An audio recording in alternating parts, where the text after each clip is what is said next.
Nadie duda que los procesos de enseñanza y aprendizaje que ocurren en las aulas constituyen el corazón de la escuela. Investigaciones nuestras e investigaciones realizadas en todo el mundo muestran que las buenas prácticas de enseñanza no solo están acompañadas por muy buenos docentes, sino que también la práctica pedagógica del director influye en que en la escuela se aprenda. No obstante, es habitual escuchar a mis colegas directores decir que esta es la dimensión pedagógica de su tarea, es la que le presenta el mayor de los desafíos. Las otras dimensiones de su trabajo, cuando se tienen que ocupar de cuestiones institucionales, comunitarias, administrativas, ocupan un tiempo que no siempre dejan espacio para su práctica pedagógica. Esto es hasta paradójico porque lo central de la escuela es la enseñanza, el director debería ocuparse de lo central de la escuela y muchas veces esto le resulta imposible. ¿Cómo se construye la dimensión pedagógica de la práctica del director? Una puerta de entrada posible es a partir de las observaciones de clase, y estoy hablando tanto de directores de escuelas primarias como también de escuelas secundarias. El director tiene que construir un rol de asesor, de poder asesorar a sus docentes, y cuando digo asesorar no me refiero a capacitar, me refiero a acompañar, a sostener las prácticas, a abrir espacios de diálogo, espacios de escucha, espacios para desnaturalizar lo que el profe ya tiene naturalizado. Y este es un espacio a construir entre el director y el docente. Posiblemente un director de una escuela secundaria no pueda hacer esto con todos sus profesores, pero va a tener que elegir un foco por donde empezar a trabajar y construir esta práctica de asesoramiento, que es la que va a generar algún tipo de cambio o algún tipo de mejora en su práctica. Muchas veces, hablando con directores, aparece como un gran temor a entrar al aula, un gran temor a la devolución que deberían hacer a los docentes, sobre todo si no pertenecen al mismo campo disciplinar. Nosotros sostenemos que en realidad un director no solamente puede, sino que parte de su práctica pedagógica consiste en acompañar, en asesorar, e implica un trabajo colaborativo. Un director no debería tener todas las respuestas, no se espera que las tenga, pero sí puede abrir un espacio de interrogación, de pensar junto con un colega profesor para inaugurar otras prácticas en el aula. ¿Qué observa un director cuando observa una clase? Bueno, la observación es una práctica situada, va a tener que ver con muchas cuestiones ligadas a su institución, ligadas al docente que va a observar, a los estudiantes, o sea, no podemos generalizar demasiado.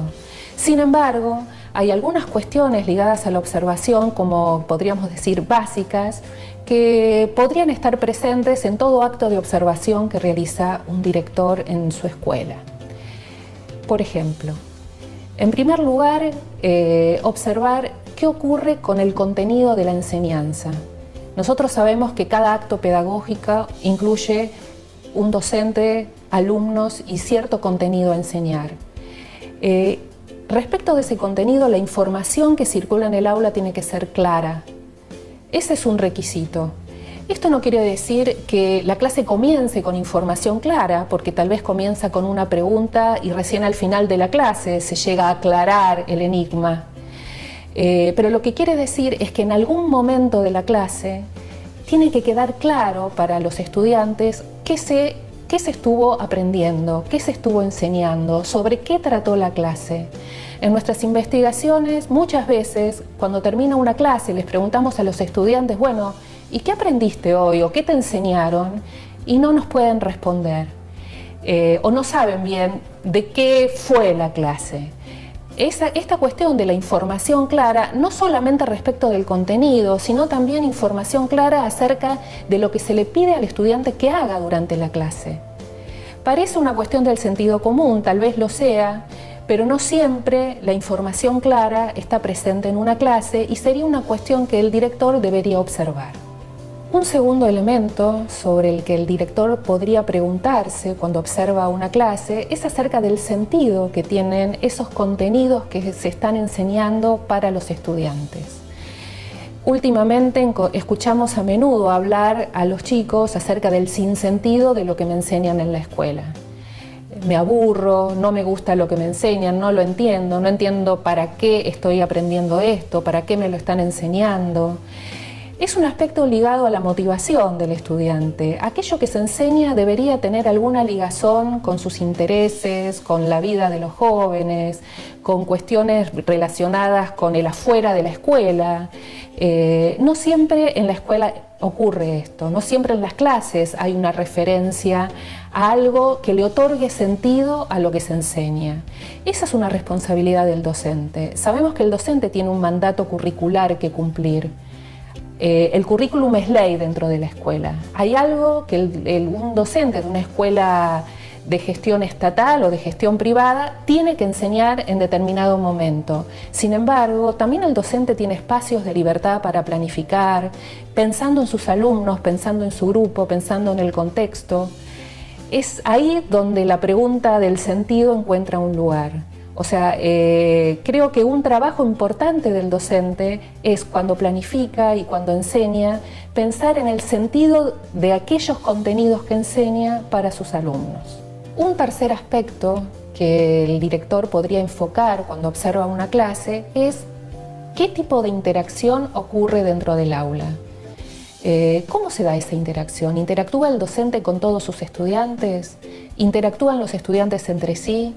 ¿Se dirige solamente a un grupo y hay un grupo que siempre permanece aislado? En unas investigaciones que hicimos en la universidad hace poco tiempo, descubrimos una categoría de estudiantes que las llamamos estudiantes invisibles. ¿Por qué? Porque eran estudiantes que no interactuaban con ningún docente. Ningún docente los reclamaba, les preguntaba, les pedía tareas, eran los que quedaban aislados. La interacción o la participación en clase es uno de los rasgos centrales de la inclusión educativa.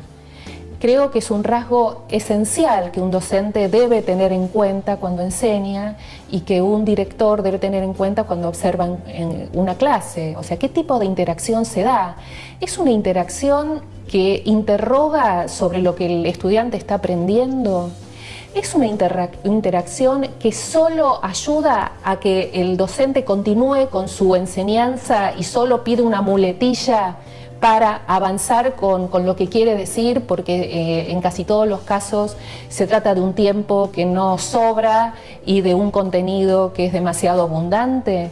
Creo que preguntarse sobre la interacción ayuda a pensar una clase, le ayuda al directivo cuando trata de entender qué es lo que pasa en ese espacio, y también en un momento posterior de devolución va a ayudar a pensar nuevas interacciones que posiblemente el docente no haya considerado en un primer momento. Otra cuestión central a tener en cuenta es en qué tipo de tarea académica están involucrados los estudiantes durante la clase. ¿Qué quiero decir con esto? El aprendizaje no ocurre a partir de lo que el docente le dice a un estudiante. Un docente se puede pasar temporadas hablando y los alumnos no aprendiendo. Un estudiante aprende a partir de lo que hace, a partir de una tarea planteada por el docente. Una tarea que desde la teoría se suele llamar tarea académica. Las tareas académicas pueden ser de distinto tipo y en general se categorizan en tareas de alta demanda cognitiva, por ejemplo, una resolución de un problema. Si un alumno está implicado durante el tiempo de clase en la resolución de un problema que le implique recurrir a contenidos nuevos para poder resolverlo, es una tarea muy interesante y muy fructífera. Una tarea académica puede ser una tarea de copia, que lamentablemente es habitual en las aulas. Otro tipo de tareas pueden ser las tareas rutinarias, que son aquellas tareas repetitivas, que muchas veces hasta ni tienen demasiado sentido para el estudiante y que en realidad suelen ocupar el tiempo de clase sin obtener a partir de eso un resultado interesante. Es muy importante que el director, cuando observa una clase, pueda entender qué tipo de tarea es la que involucra el trabajo del estudiante, porque esa tarea es la que va a predecir su desempeño posterior. Quien predice qué es lo que el alumno va a aprender no es lo que el docente dice en clase, es la tarea que el alumno hace en la clase. Otro aspecto a considerar es la retroalimentación que el docente brinda a sus estudiantes. Habíamos hablado antes de la interacción. Muchas veces esa interacción tiene como propósito que el docente haga devoluciones a los jóvenes, a los chicos, acerca de lo que van aprendiendo. Estas devoluciones son esenciales. La pregunta que se puede hacer ahí el director es: ¿el profesor realimenta la participación de los estudiantes? ¿Les señala sus errores? ¿Les marca sus aciertos? ¿Los alienta a seguir trabajando? Me parece que eso es un aspecto muy importante de la clase. A veces, por falta de tiempo, el docente no suele enunciar, digamos, este tipo de devoluciones, y sin embargo, para los jóvenes es muy importante escuchar la palabra del docente corrigiendo, alentando, premiando, marcando dónde se equivocó, y creo que es parte esencial del proceso de enseñanza. Finalmente, una buena pregunta que se podría formular quien observa una clase es la siguiente: si yo fuera alumno de esta clase y hubiese participado de todas las actividades o tareas de las que participaron el resto de los estudiantes, ¿qué hubiera aprendido? Poder responderse a esa pregunta también le da al observador una muy buena información de qué pasó con el proceso de enseñanza y con el proceso de aprendizaje de los jóvenes. Nosotros pensamos que el espacio del aula no es un espacio privado del profesor con sus alumnos, que el director tiene como tarea ocuparse de la dimensión pedagógica de su tarea, y por eso es necesario que entre el aula y que ayude, que acompañe y que sostenga la tarea de los profesores.